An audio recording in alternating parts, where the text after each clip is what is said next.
Hey, I want to talk about Jesus some more, and I want to develop a demonstration of how he lived his life, and I want to attach that to how we're supposed to live our own lives.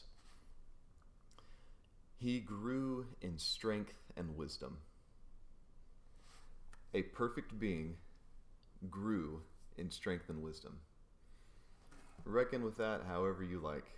The hypostatic union is inherently mysterious, and yet we're told he matured. Okay? A perfect being grew up in the faith. I think it's for our benefit that the window is closed in the things that we're allowed to look into. We see a moment when he's a 12-year-old boy, and then we fast forward all the way to he's 30 and becoming a rabbi. We have a hard enough time reckoning with his life and how we're supposed to follow after him with the things that he told us as a full-grown man. How much more difficult would it be if we watched him growing up? Whatever that looked like, maybe someday we'll be allowed into that story, but for now I think it's for our benefit. We're not invited into that. But we have this. He grew in strength and wisdom, so we have to reckon with that much at least. As a full-grown man, what we see is his, yes, being perfect, but still striving, still trying really hard. I think God's kind of life was naturally flowing out of him all the time. And yet there's moments where, as a man, he's taxed beyond his limits. And so we see him yearning for solitude and doing everything that he can and on occasion to escape and be by himself, be immersed in God's world, right? And then in the Passion, we see him praying in blood. You talk about a man that is taxed beyond his limits. That is a scene that tells the whole story. His body was completely invested in those prayers. His mind, physiologically, the things that must have been going on in him. And not to mention the grappling match that is in his spirit. Praying in blood, that's no small thing. That is a man that is throwing all of himself into that activity. He was a man engaged in the spiritual disciplines. And then we fast forward to he's suspended on the cross in this haunting tension between hope and hopelessness. We have one utterance where he says, "My God, why have you forsaken me?" And Chesterton develops that in a tragically beautiful passage where he says that we have a God who was for a moment an atheist. We worship a God. We worship the man God that entered such dire hopelessness that he became an atheist. A faithful atheist. And even in that hopelessness, he's praying. He's still the trajectory of his life pointing him in the disciplines, pointing him toward God. Even in that moment of his bleakest desperation, he has that prayer. And then on the heels of that, we see him praying, "Father, into your hands I commit my spirit."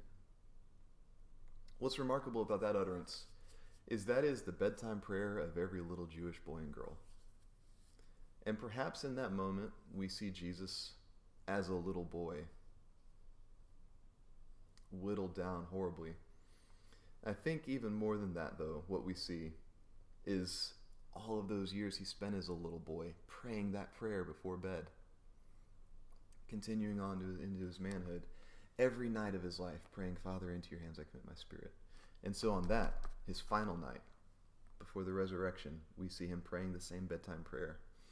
The discipline of his life shaped the trajectory of his life. He was a man of the spiritual disciplines.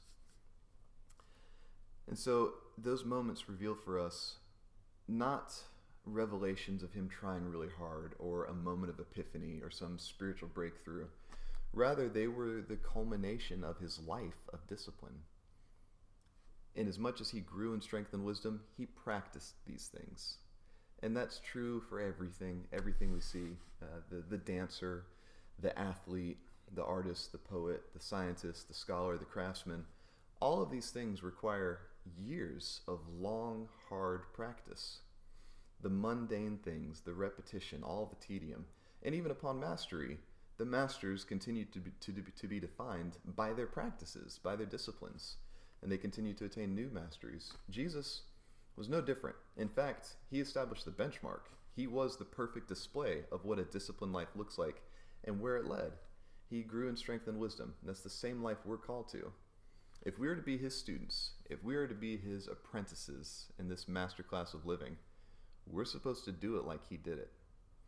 And what we see is a man that had strong hands and sharp wit and a soft heart. And those were things that developed through practice, through this obedient submission to God, throwing his body into holiness, engaging in the spiritual disciplines. And so to tie this together, if Yeshua was himself a disciplined man, a man of the disciplines, then how much more must we become that? And this is essential to what it means to be a soul right. We are building ourselves in obedience. We are submitting to these practices that God has given us that have been proven for many ages. We are building our communities, and in that we are revitalizing the life of the church. We have to be disciplined people. So let's do it together. I'd love it if you'd join me.